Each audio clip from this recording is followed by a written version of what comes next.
La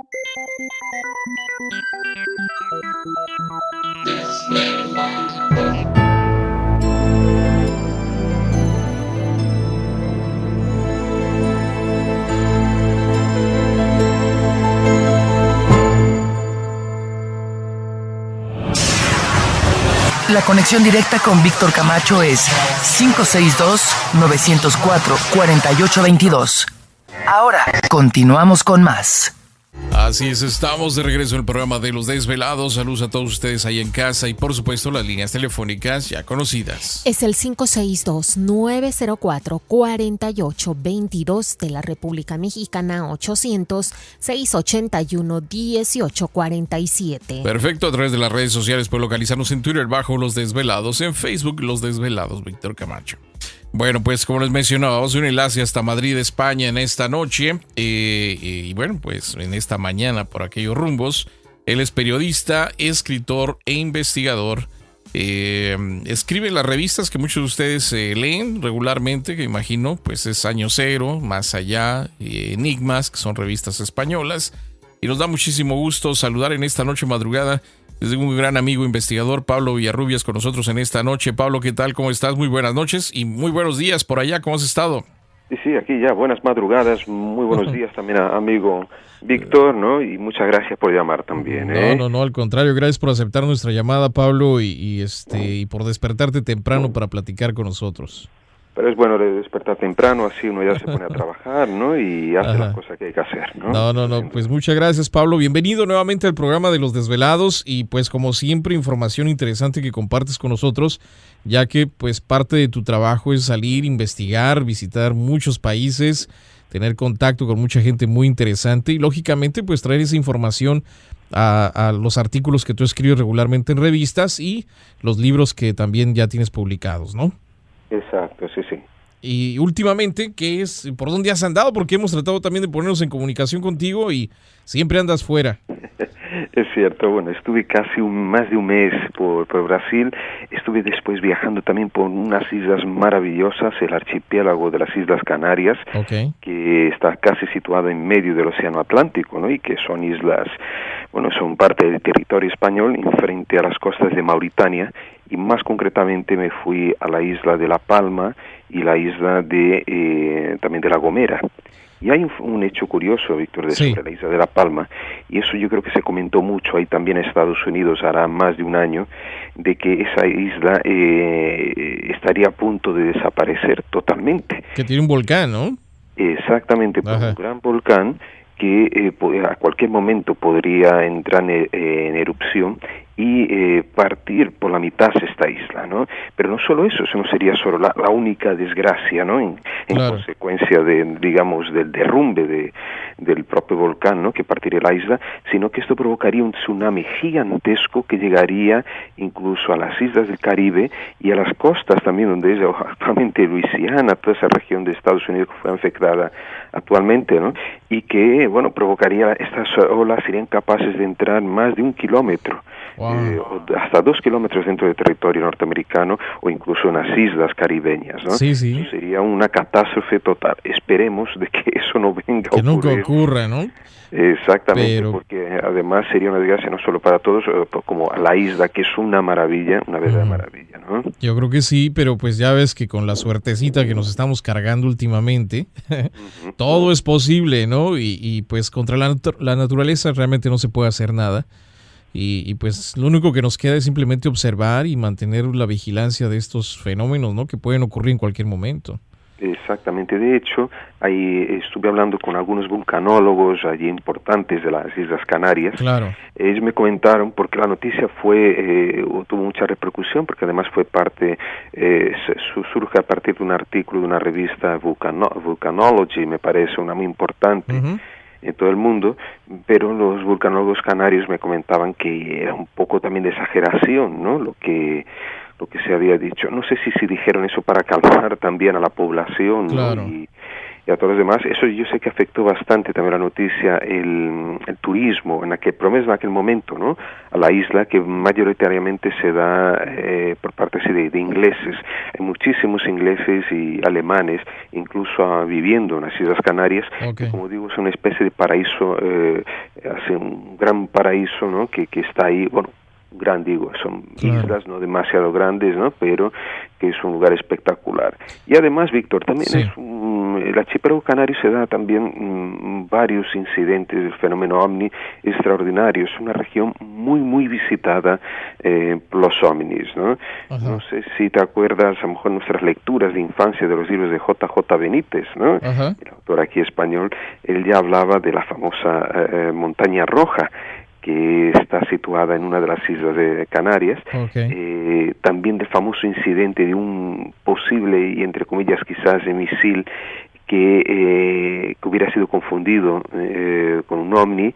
Según algunos, según el propio Benítez, se trataba de un gran ovni que fue fotografiado y que hacía un zigzag en el cielo, ¿no? Una forma de zigzag dejando una estela luminosa atrás de él, ¿no? Pues todas esas islas realmente están repletas de historias extraordinarios, ¿no? No, sí, realmente yo creo que es uno de los tantos lugares, ¿no? Que tienen siempre esa misticidad o eso místico, esas leyendas. Pues las Islas Canarias no pueden quedarse tras de esto. Y qué bueno que tuviste la oportunidad de visitar este lugar, donde entonces mencionas que hay una gran afluencia de migrantes en estas islas. Sí, incluso son de personas ya jubiladas, retiradas, ¿no? Gente ya de cierta edad que se van a vivir en estos lugares, lógicamente por buen clima, ¿no? Claro. Huyendo al frío europeo, ¿no? Ahora, quería comentar también de que en la isla de La Palma, yo me acuerdo ahora cuando hice escala en el aeropuerto de Tenerife Norte, que una de las islas, ¿no? Me encontré casualmente con un señor y su esposa inglesa, el señor nativo de la isla de La Palma, la esposa, ¿no?, de Inglaterra. Me comentaba que él en su infancia, allí por a principios de los años 60, había visto en la costa occidental de La Palma, había visto durante una fiesta, o sea, multitudinaria, más de 1,000 personas, un objeto volador en forma de puro, ¿no? Y con diversas ventanillas luminosas, ¿no? Que se dejaban ver perfectamente, ¿no? Dando la forma, ¿no?, al objeto, que debía ser metálico, de apariencia metálica, y ese objeto voló a muy baja altura, según comentaba él, quizás a la altura de las hojas de varios cocoteros, de varias palmeras, ¿no? Y también de bananeras que cubren la isla, porque es una isla que produce muchos bananos, plátanos. Y ese objeto estuvo más de 15 minutos sobrevolando el lugar. Después, cuando fui a esa zona, a esas playas, hablé con algunos pescadores que me confirmaron el hecho de que esas apariciones siguen ocurriendo, o por lo menos ya bien entrados los años 90 se habían visto, ¿no?, a muy baja, escasa altura, tales ovnis, ¿no?, con esta forma, más o menos del tamaño de un avión, quizás de 30 metros, 20 y tantos metros de longitud, ¿no? Claro. Esos objetos, ¿no? Y como vuelvo a repetir, eso era por lo menos muy común hasta hace muy poco tiempo atrás en esta isla. Es curioso que todas esas regiones volcánicas del planeta son, digamos, puntos, ¿no?, parece de concentración o de aparición o de atracción de esos ovnis. El caso de México, el Popo, claro, ¿no? Popo, en que constantemente se ven. Richard Hines, ¿no?, que es un gran investigador, ¿no?, de Canadá, este hombre atribuye estas apariciones luminosas a un fenómeno de concentración de energía electromagnética generada posiblemente por la misma actividad, digamos, volcánica o incluso tectónica de la Tierra, ¿no? Pablo, déjame ir a la pausa y ahorita regresamos para seguir platicando contigo en esta noche. Mientras tanto, queremos recordarles a todos los desvelados que nuestras líneas telefónicas están abiertas. Es el 562-904-4822 de la República Mexicana, 800-681-1847. Perfecto, vamos a nuestra pausa. Regresamos, Pablo Villarrubias con nosotros en esta noche en el único original programa de Los Desvelados. Sigue participando. Continúa contando tus historias aquí, en Los Desvelados con Víctor Camacho. Así es, continuamos aquí en el programa de Los Desvelados. Saludos a todos ustedes ahí en el trabajo y por supuesto las líneas telefónicas ya conocidas. Es el 562-904-4822 de la República Mexicana, 800-681-1847. A través del correo electrónico pueden enviarnos sus mensajes desveladomayor@gmail.com. Bueno, pues esta noche con nosotros desde Madrid, España, escritor, periodista. Él escribe básicamente para las revistas Año Cero, Más Allá, Enigmas. Tiene ya también sus propios libros. El investigador Pablo Villarrubias con nosotros en esta noche. Pablo, ¿te encuentras ahí? Sí, seguimos aquí, amigo Víctor. Seguimos platicando de todas estas aventuras. Dichoso tú, fíjate que tienes la oportunidad de viajar y visitar tantos lugares interesantes.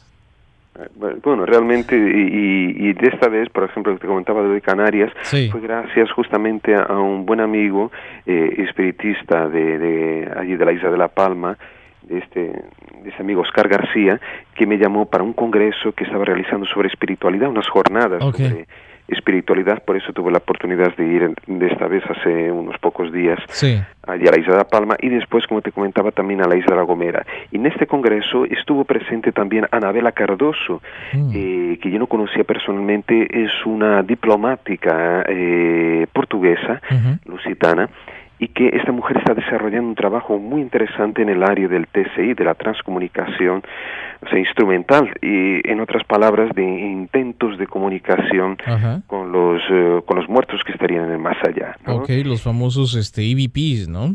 Exactamente. Comunicación a través de las grabadoras y todo eso, captar el audio. En el caso ella curiosamente usa también digamos aparatos de radios, ¿no? Okay. Y ella usa, digamos, una banda digamos de ruido, donde digamos hay un ruido uniforme, ¿no? Y constante en las radios, básicamente en onda media o a veces también en onda corta, y emplea mucho la onda corta, y a partir de ahí ella hace, digamos, sus preguntas, ¿no? Si hay alguien por ahí preguntando siempre, ¿no? Okay. Y se puede escuchar a alguien, y de ahí obtiene, digamos, la información que necesita.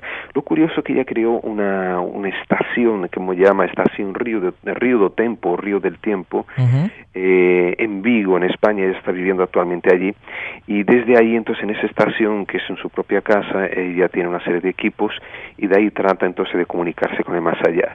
Es sorprendente, sí es cierto realmente que las comunicaciones que Dios nos mostró durante las jornadas realmente proceden, esos ruidos, esas señales, esas articulaciones de voz, ¿no? Son ciertas. Eso sería fantástico, porque ella ha logrado comunicaciones de varios minutos, supuestamente con personas ya fallecidas, en uno de los casos con su propio padre, y te digo, son conversaciones como casi prácticamente fluidas, de más de 4 o 5 minutos, ¿no? Y a mí me llama mucho la atención. Anabela Cardoso, como te dije, es diplomática, es una mujer, digamos, muy culta, habla varios idiomas, estuvo también como viviendo en Japón, ¿no? Actuando allí en área diplomática, como comentaba. También forma parte de la Casa de África, una institución portuguesa muy importante. O sea, que estamos hablando de personas muy inteligentes, ¿no? Claro, tratando de forma muy seria con ese tipo de asunto, ¿no? Pero en este caso, cuando ella hace el intento de comunicarse a través de este sonido, esta estática, ¿ella escucha la respuesta de los espíritus para mantener una conversación? Exactamente, sí, las respuestas son prácticamente casi inmediatas, ¿no? Y hacen una pregunta de orden personal o general, pregunta cómo está, ¿no? La persona en el otro lado, ¿no? Y recibe varios tipos de contestaciones. Como te digo, después hay también simplemente lo que serían las psicofonías, ¿no? Simplemente la grabación de alguna voz, ¿no? Algo muy cortito, una frase más corta, ¿no? Y de esto parece que esta mujer tiene muchísimas más grabaciones, ¿no? Realizadas. Esta fue una de las personas que estuvo presente a las jornadas. Pero otra persona también que me llamó la atención, Víctor, fue un señor Este hombre, él trata de enfermos terminales, él acude a hospitales para hablar con enfermos terminales, para hablar también con los enfermeros o los médicos que cuidan a estos enfermos, y trata de darles, digamos, presentarles el lado más alegre de la vida. Yo digo que es casi como un cómico, un humorista, ¿no? Pero es más que esto, porque curiosamente él hace como su pequeño show, ¿no? Su pequeña presentación, en que cuenta chistes, pero son chistes filosóficos, también cotidianos, de cosas más, digamos, más cotidianas, pero curiosamente es un show terapéutico. Eso es lo curioso que me llamó la atención, hizo una demostración en público, para un público que no era el habitual para él, lógicamente, ¿no? Y debe ser realmente muy curioso, muy impactante también para el enfermo, ¿no? Recibir este tipo, digamos, de tratamiento, entre comillas, ¿no? Claro, que la tónica es el buen humor, ¿no? Claro, pero dejando mensaje. Exactamente, dejando un mensaje muy positivo.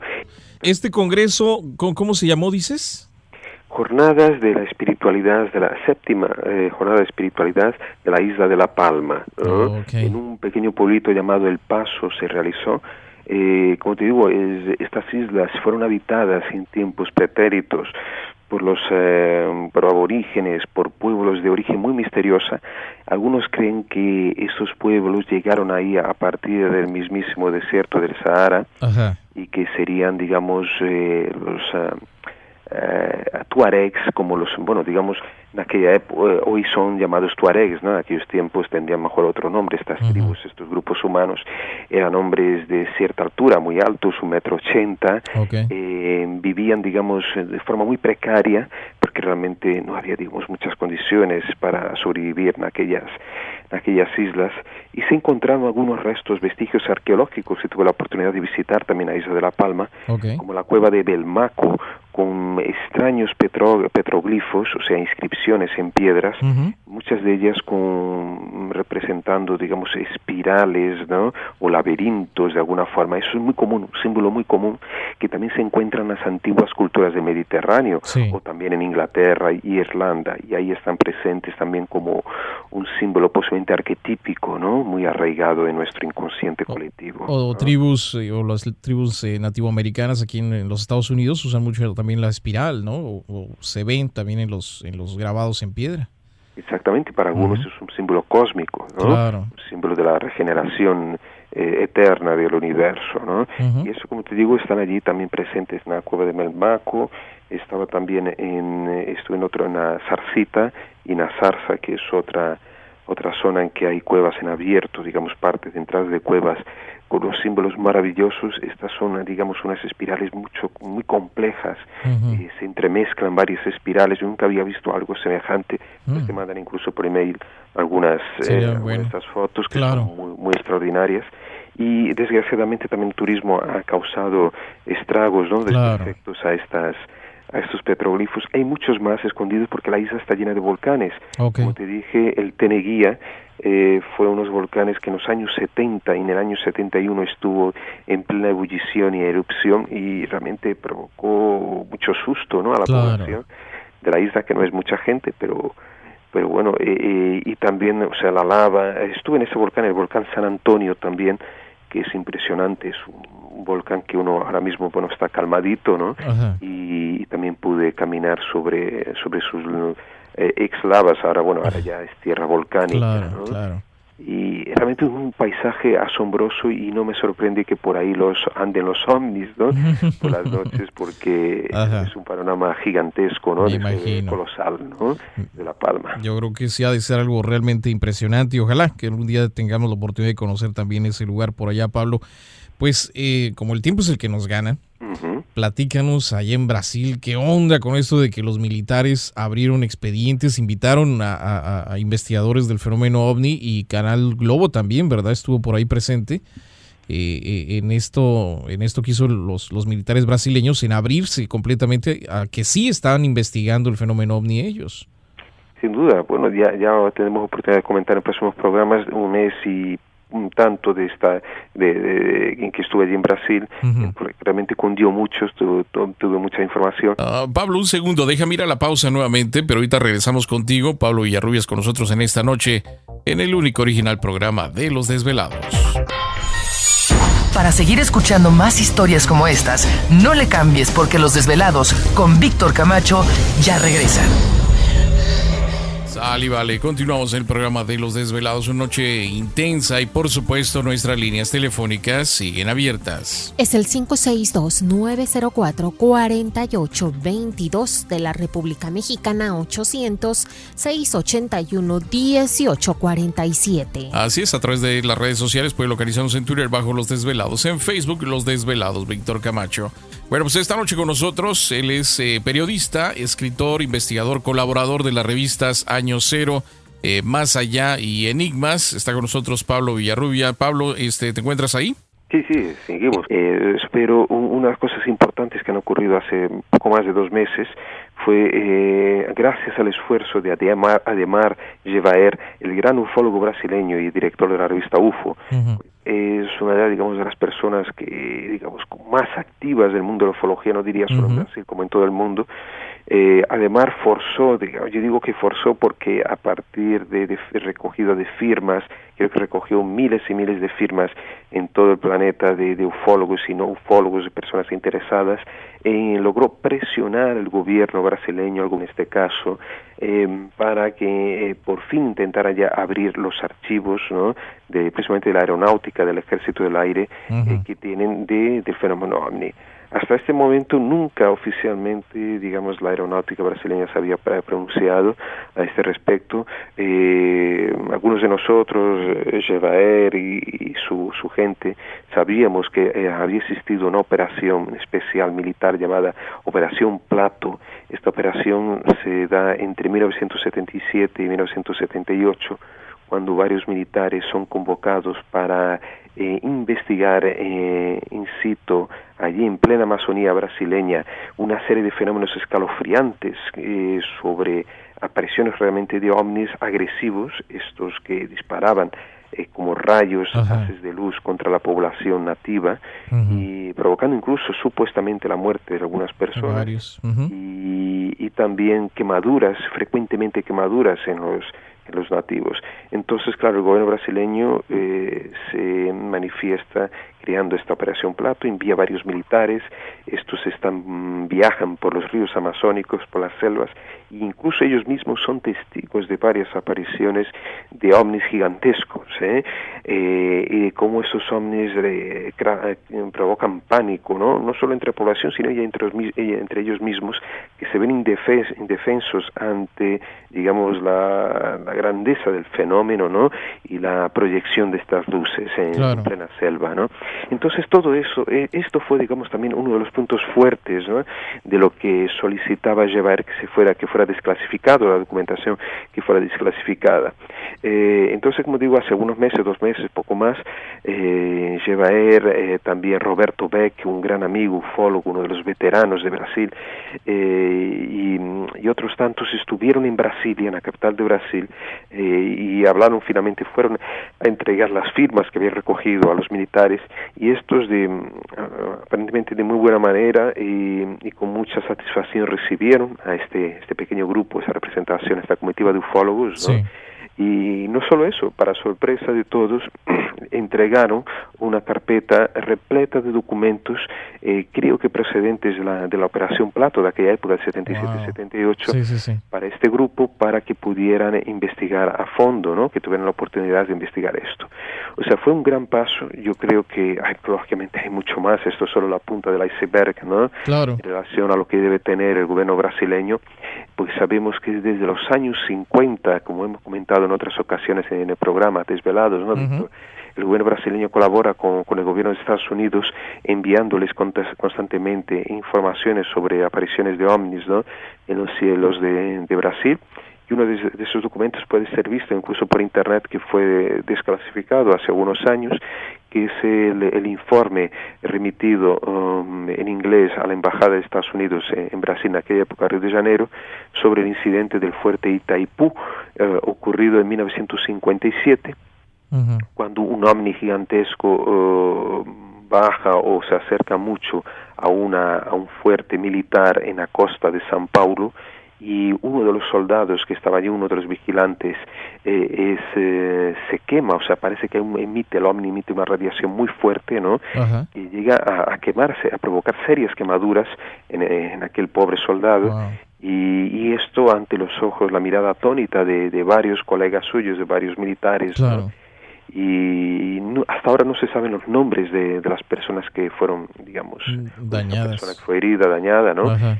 Y de todas formas eso se mantuvo en secreto, y esta es una historia, digamos, que está repetida en muchos libros, enciclopedias de ufología, ¿no? Pues este caso ahora puede, por lo menos en informe emitido por el gobierno brasileño, puede ser leído hasta por internet, que fue desclasificado, como dije, hace poco tiempo. Claro, Es una colaboración muy antigua, y mira, debe haber de todo ahí, debe haber casos impresionantes, ¿no, Víctor? Sí, se ha tenido una investigación constante de estos objetos, ¿no? Sí, y realmente fue un hueso duro de roer, Claro. de conseguir esta desclasificación parcial. Y no solo esto, de que el mismo ejército prácticamente casi que ha pedido ayuda, ¿no? a los ufólogos, a estos veteranos, ¿no? Porque yo me imagino que a pesar de todos los medios que disponen, ¿no? Las Fuerzas Armadas, la aeronáutica, ¿no? Yo creo que también ellos necesitan tener el apoyo de verdaderos expertos, de personas que están prácticamente el día a día metidos en tratando, ¿no? Desde el fenómeno. Como digo, no debe ser nada fácil para ellos, ¿no? También cómo intentar explicar, ¿no? Esto. Y creo que la colaboración entre civiles y militares es más que necesaria, ¿no, Víctor? Creo que las cosas se pueden hacer de esa manera. De hecho, yo me acuerdo cuando estuve en Uruguay, llegué a entrevistar a varios miembros del CRIDOMNI, la Comisión Investigadora de Fenómeno OVNI, que fue la primera comisión de ese tipo, o el primer gobierno que oficialmente reconoció el fenómeno OVNI en toda América Latina. ¿Oh, sí? El gobierno de Uruguay fue en los años 80, estamos hablando. Ajá. Estuve con el comandante Aguirre, estuve hablando con un psicólogo también del grupo, con otro señor también que era civil, o sea, y que ahí ya desde entonces participaban militares y civiles, ¿no? Colaboraban estrechamente para intentar dilucidar varios casos. Mira. Y me acuerdo así que uno de los casos de que ellos me comentaron que más les impactó y que no consiguieron respuesta fue de una gran bola de fuego, como ellos comentaban, pero que se paseaba lentamente por los cielos del Uruguay, concretamente la región de 33, y este objeto parece que paralizó a varios vehículos, cortó el suministro de energía eléctrica también en varias zonas, y ellos dijeron que bueno, que para que esto pudiera ocurrir el objeto tiene que generar un campo electromagnético verdaderamente monstruoso. Claro. Y bueno, esto fue, digamos, es uno de los casos de que ellos me comentaron como, digamos, auténtico, ¿no? De que algo realmente extraño actuó. Sin embargo, también tenía muchos casos de fraudes, de confusiones, ¿no? Muy comunes entre, digamos, de caídas de meteoritos y cosas de meteoros, cosas de ese tipo, ¿no? Bueno, yo pensaba que nada más Chile era el único país que había hecho una apertura hacia el fenómeno, lo que es los militares y hacia el público, pero entonces Uruguay fue el primer país que hizo esto. Fue el pionero, y me parece que hace poco tiempo, si no me equivoco, poco más de un año, entró también Perú en ese rol, ¿no? De países abiertos. También la aeronáutica reconoce el fenómeno. Parece que están allí haciendo grandes investigaciones en Perú, están saliendo cosas muy interesantes. Tengo que verificar, posiblemente un próximo viaje que haga será a Perú, justamente para tratar de ese tema que me parece muy cautivante, ¿no? Y como ves, varios gobiernos ahí están. Bueno, no sé si te he comentado en algún programa, el mismísimo Pinochet es un fan de los ovnis, ¿no? ¿Oh, sí?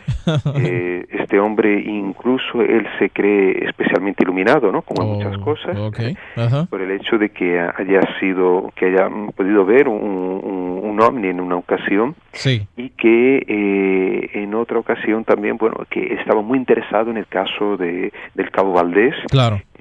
Tenía documentación privilegiada y secreta sobre el caso que él me ordenó investigar, ¿no? A fondo. Y te digo, es uno de estos dictadores, personajes, ¿no? Que yo creo que a estos personajes así tan curiosos o más que curiosos, terribles como el caso de Pinochet, se interesan por el fenómeno. ¿no? Así es. Pablo, tengo que hacer la pausa nuevamente, así que un segundo, espérame ahí tantito. Regresamos para seguir platicando con Pablo Villarrubias en esta noche, en el único original programa de Los Desvelados. La conexión directa con Víctor Camacho es 562-904-4822.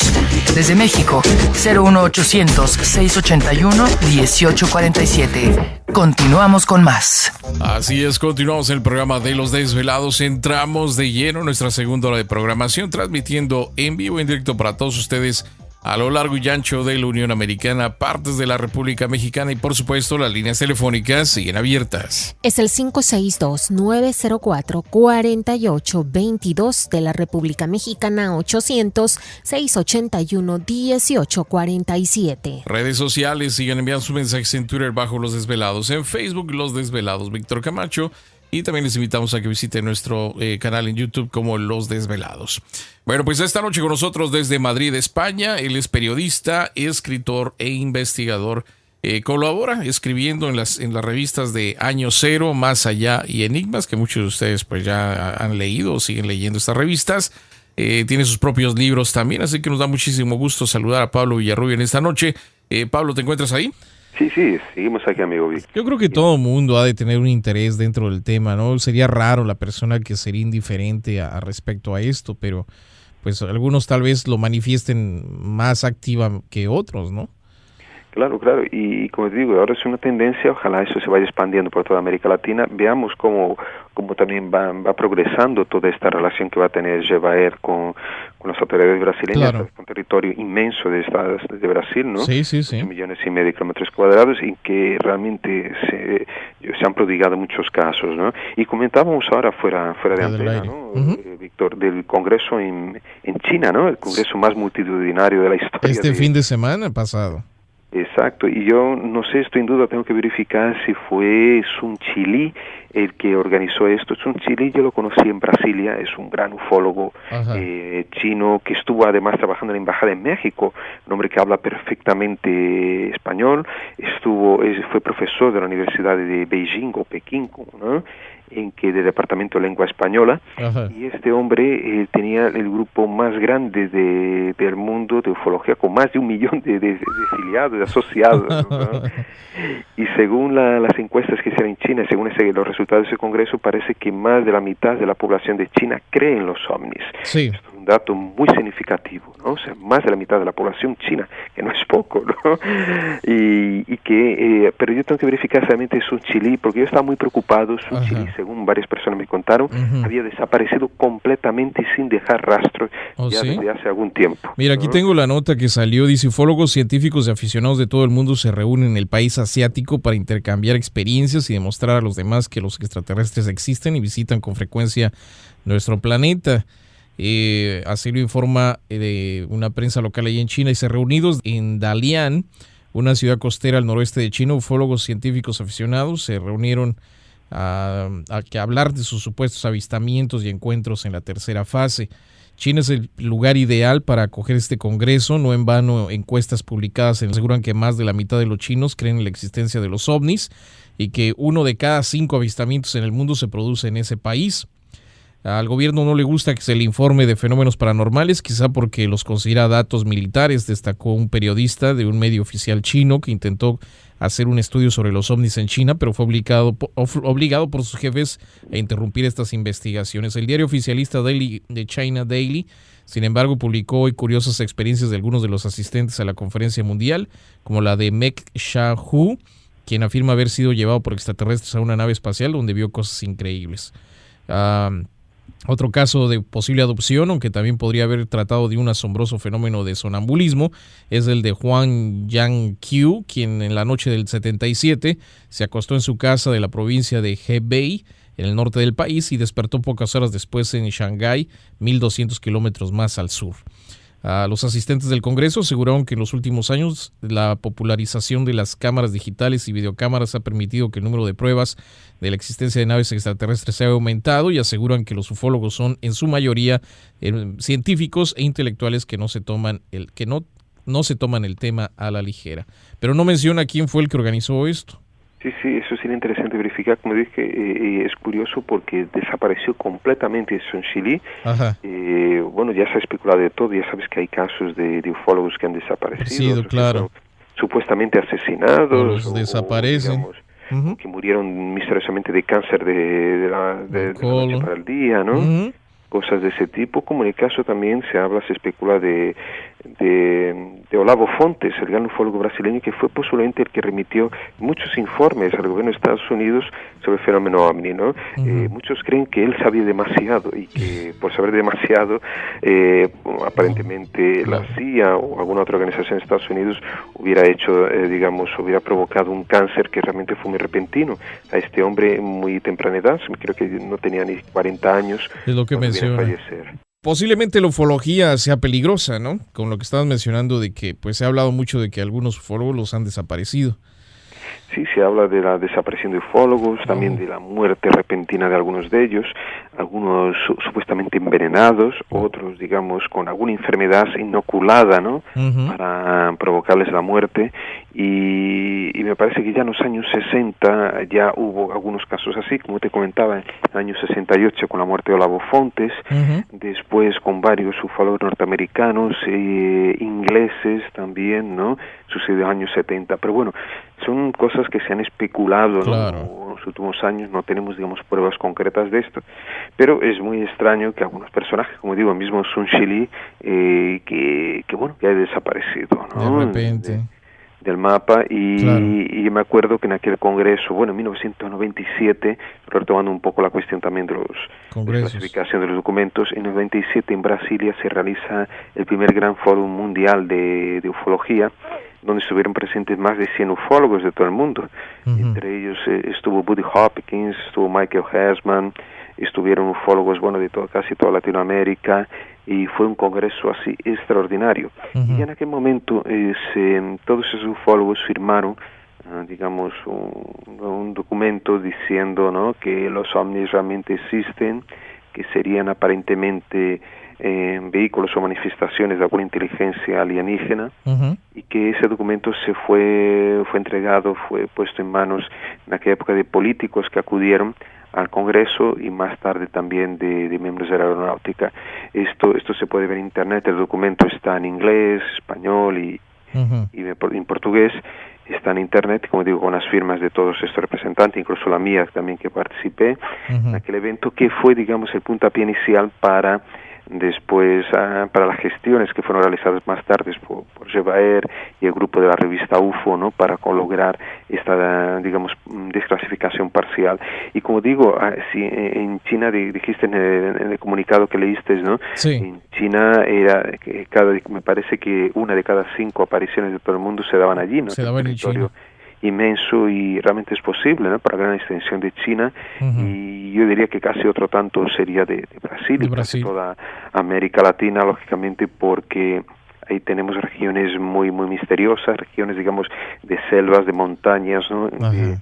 Posiblemente estos ovnis podrían tener bases, ¿no?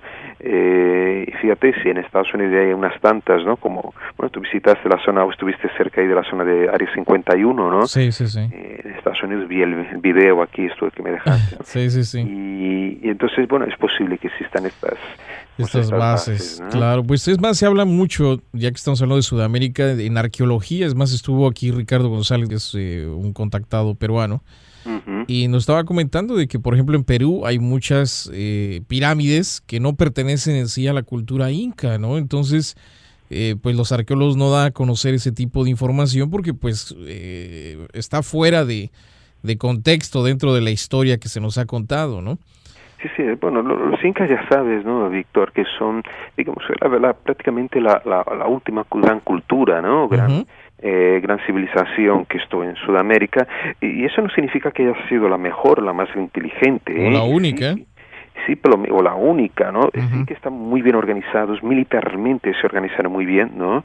Así como los aztecas en México, pero como los aztecas, ellos bebieron de otras fuentes, ¿no? En realidad prácticamente se apropiaron de informaciones, de conocimientos muy muy ancestrales, ¿no?, que ellos aprovecharon a su beneficio propio, claro, de su gente, Y una de las cosas más interesantes también, bueno, cuando hablaste de pirámides, pero uno de los temas prácticamente tabudos, ¿no?, entre los arqueólogos de Sudamérica, de América del Sur, fue justamente la existencia de caminos incas más allá de la extensión norte-sur, ¿no?, de la cordillera de los Andes. Ok, Pablo, vamos a la pausa nuevamente. Regresamos para seguir platicando con Pablo Villarrubia en esta noche en el programa de Los Desvelados a través de Desvelado Network. Los Desvelados con Víctor Camacho regresan con más en cuestión de minutos. No te vayas. Quiero que seguimos en el programa de Los Desvelados, una noche muy interesante, y le recordamos que las líneas siguen abiertas. Es el 562-904-4822 de la República Mexicana, 800-681-1847. Así es, a través de las redes sociales siguen enviando sus mensajes en Twitter o Instagram como Los Desvelados, en Facebook Los Desvelados, Víctor Camacho. Bueno, pues esta noche con nosotros, periodista, escritor, investigador, Pablo Villarrubia está con nosotros en esta noche madrugada. Pablo, ¿te encuentras ahí? Sí, seguimos, claro, amigo. Sí, nos estabas comentando entonces de estas, pues esta tecnología, ¿no?, básicamente de los incas. Siempre se habló de estos famosos senderos, de esas carreteras, entre comillas, ¿no?, incas, algunas de ellas, digamos, calzadas con piedras, ¿no?, con lajas de piedra, y muy anchas en algunos tramos, ¿no? Esas carreteras permitieron, de cierta forma, que el imperio incaico se mantuviera ahí durante tanto tiempo, porque ya sabes que las comunicaciones son fundamentales, ¿no?, para establecer, digamos, afirmar un imperio, ¿no?, como en el caso incaico. Entonces, claro, ellos disponían de crear un verdadero ejército de gente, de carreristas, vamos a decir así, que eran los chasquis, que eran personas especialmente entrenadas para correr a lo largo de estos caminos. Se iban turnando, iban enviando, o sea, estos mensajeros, ¿no?, llevaban información muchas veces cifrada en forma de equipos, y vale aquí comentar que los equipos eran cuerdas anudadas, atadas con nudos, ¿no? Y que esos nudos tenían un significado especial, y hace poco me parece que ahí en Estados Unidos se dicen haber descubierto el significado de algunos de estos nudos que encontraron en vasijas, ¿no? Sí, y es algo muy parecido a lo que sucedía en el pueblo azteca, ¿no? Por ejemplo, en este caso, cuando el emperador quería comer un pez o algo, traían el pez fresco desde Veracruz y corrían estas personas cargando esto por etapas, ¿no? Por lapsos, se lo pasaban a la siguiente persona y corría y lo tenía el pez el mismo día, ¿no? Exactamente, es que lo mismo prácticamente, ¿no? En toda la zona andina. Y curiosamente, como te comentaba, en el número de Más Allá, la revista Más Allá de la Ciencia de este mes, que ha salido aquí en España y dentro de un mes en México, tengo un artículo que sale en función, bueno, de las entrevistas que realicé en Brasil con varios expertos y arqueólogos que afirman que los incas no solo hicieron, digamos, construir esas carreteras, estos senderos a lo largo de la cordillera andina, sino también que lo habían logrado llegar hasta la costa del mismísimo Océano Atlántico, o sea, mucho más allá, o sea, ya rebasando las fronteras de la cordillera andina. Atravesando lo que es el continente, entonces. Totalmente, exacto, en el sentido oeste, el este, ¿no? Y hubieran llegado a las costas del Atlántico Sur, cruzando selvas, montañas, pantanos gigantescos como el sector del Pantanal, y esas carreteras, digamos, siempre partían del Cusco, el Cusco que es el ombligo del mundo, ¿no?, para los antiguos incas, para las civilizaciones que vivieron, y salían de ahí y realmente pasaban por Bolivia, digamos, un tramo de esta gran carretera, por Paraguay, y finalmente desembocaba en Brasil, en la costa, en varios ramales de estos mismos senderos o carreteras, y llegaban a la costa del estado de San Paulo, estado de Santa Catalina, estado de Paraná, ¿no? Y bueno, este tema, como digo, fue mantenido en tabú durante mucho tiempo los arqueólogos oficialistas o oficiales, que nunca quisieron admitir eso, diciendo que eran bobadas, que eran tonterías y cosas de la imaginación de algunos escritores, de algunos investigadores, ¿no? Pero de hecho, ya con investigaciones muy avanzadas, y principalmente no concretamente por arqueólogos profesionales, sino por arqueólogos amateurs, por gente interesada en arqueología, fue que se fueron descubriendo algunos de esos caminos. Yo tuve la oportunidad de visitar un tramo del Peabiru, que era el nombre que daban a estos caminos los indígenas brasileños y guaraníes, en el estado de São Paulo, en Botucatu, y realmente impresionante porque a lo largo de estos caminos allí se encontraron muchos vestigios arqueológicos, y uno de estos vestigios en una terminal de uno de estos tramos en el Paraná se encontró una especie de máscara de cobre, algo totalmente desconocido en Brasil, tal como aparece en el artículo, la foto, porque los indígenas no labraban, o sea, que no tenían los conocimientos de metalurgia, ¿no? Claro, supuestamente. Supuestamente, los indígenas, digo brasileños, ¿no? Claro, la zona andina se conocía, ¿no? Y encontraron una máscara de cobre muy bonita y que sí tiene un gran parecido con, digamos, las técnicas de los indígenas de los valles calchaquíes del norte de Argentina, que era una área también de influencia incaica, ¿no? Durante el siglo XIV y XV. Y entonces, ¿cómo fue a parar realmente ahí esa máscara? Eso porque debía haber algún tipo de comunicación, o incluso hasta de comercio, podía haber existido entre los incas, otros pueblos andinos, y los indígenas brasileños, ¿no? Y en el artículo hablas acerca de los jesuitas, ¿no? Sí, los jesuitas estuvieron muy presentes porque, bueno, ellos estuvieron, claro, catequizando a los indígenas, y hay una leyenda curiosa que eso remite a toda América, ¿no? Incluso a México, por supuesto, con Quetzalcóatl, y se hablaba, entonces, cuando llegan los jesuitas y van, y yo tengo gran admiración por ellos porque estuvieron en todos los lugares del mundo, fueron grandes investigadores del fenómeno, y son del fenómeno paranormal también, ¿no? Pues estos hombres, cuando llegan allí a Brasil, ellos se topan con algo muy curioso que le comentan los nativos. Los indios tupiguaraníes concretamente les comentan que por allí estuvo una especie de semidios de piel blanca llamado Sumé, o para algunos otros llamaban Tomé, ¿no? O Pai Sumé. Y este semidios blanco venía con un séquito, con un grupo de hombres que lo rodeaban, también de piel blanca, y que se proponían a enseñarles a los nativos algunas técnicas, por ejemplo, de cultivo, como de la mandioca, de la yuca. Les enseñaban también preceptos morales muy distintos a aquellos que digamos los religiosos, ¿no?, nativos pregonaban. Hablaban ya de cosas, por ejemplo, de la bondad, de la caridad, de una forma general muy digamos muy cercana, digamos, a la moral católica, algunos aspectos pregonados por estos dioses blancos. Y al parecer este dios Sumé, o semidios, transitó por buena parte de Sudamérica gracias a una red de caminos que los indígenas además lo atribuían a este Sumé, o a sus hombres en la construcción de estos caminos, que ellos llamaban concretamente de Peabiru, ¿no? Hay varias interpretaciones para la palabra Peabiru, pero parece que no se ponen de acuerdo los lingüistas, ¿no? Pero bueno, parece ser algo así como un camino. Una senda. Y que entonces lo que se supone, bueno, que este hombre, este semidios en este caso, hubiera desaparecido en un viaje, se hubiera ido a un largo viaje, y que desapareció en aguas del Atlántico, según otros, y otros dicen que no, que desaparece yendo hacia la cordillera andina, y que hubiera desaparecido cerca donde sería el lago Titicaca. Y entonces hay una serie de leyendas muy curiosas, porque esto enlaza, ¿no?, con la ley, como decía antes, con las historias de Quetzalcóatl, con el dios Viracocha también, el famoso dios blanco de los Kukulcán, Kukulcán, el de los mayas. Exactamente, la serpiente emplumada. Y entonces es muy curioso que esté muy extendido en toda América. O sea, aparentemente sí que existió uno o más semidioses blancos, ¿no?, en todo el continente, y que realmente tenía un ser o seres que tenían grandes conocimientos, ¿no?, que tuvieron y que fueron en parte también rechazados.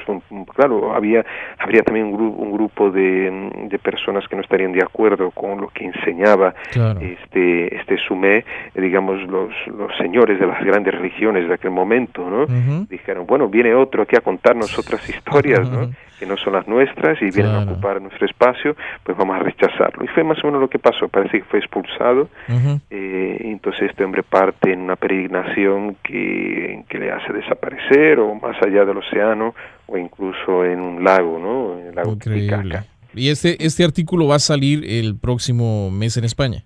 Está saliendo, salió en España, y en México sale el próximo mes, y llegarán a ejemplares posiblemente también a Los Ángeles. Esto sale en la revista Más Allá, ¿verdad? Exactamente, ¿no? Más Allá, para que no... veterana ya con más de 15 años de existencia, ¿no? Sí, para que los velados busquen la revista y bueno, le echen un vistazo a este artículo que se llama Piabiru, el camino secreto de los incas, por Pablo Villarrubia. Y también el último libro que acabas de escribir es... Las luces de la muerte. Las luces de la muerte, ¿verdad? Exacto, y ahora está saliendo un nuevo libro, Víctor, que saldrá el próximo día 20 en España y también será distribuido ahí por toda América Latina y parte de Estados Unidos, que se llama Gótica. Es un libro coordinado en realidad por Lorenzo Fernández, el director de Enigmas, y que trata justamente, yo estoy ahí como colaborando también, uno de 7 autores, escribiendo sobre las reliquias de las iglesias góticas en España, ¿no? Este es mi capítulo y podemos hablar en otra oportunidad. Claro que sí. Pues Pablo, yo quiero agradecerte muchísimo por haber estado con nosotros un ratito. Sabemos que vas a ir de viaje, pero el próximo mes nuevamente te molestamos, ¿no?